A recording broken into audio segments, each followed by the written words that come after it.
Welcome to Burlap Teachers. Enjoy the video.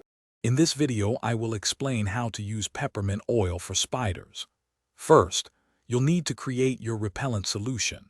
Mix about 10 to 15 drops of pure peppermint essential oil with 1 cup of water in a spray bottle. Shake it well to ensure the oil and water are thoroughly combined.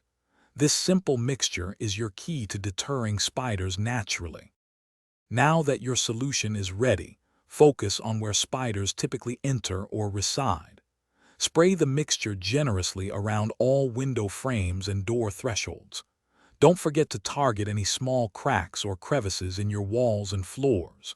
These are common entry points and hiding spots for spiders, making them prime areas for application.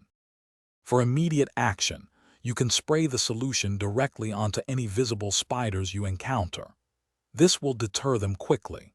To maintain an effective barrier, reapply the peppermint oil solution weekly. If you notice a lot of spider activity in certain areas, consider increasing the frequency of your application there to every few days. Remember, while natural, peppermint oil is potent. Always keep the solution and concentrated oil out of reach of pets and small children. Before spraying on fabrics or painted surfaces, test a small, inconspicuous area first to ensure it doesn't cause any staining. For smaller, enclosed spaces, you can also soak cotton balls in the oil and place them strategically. Thanks for watching. Consider subscribing if this video helped you.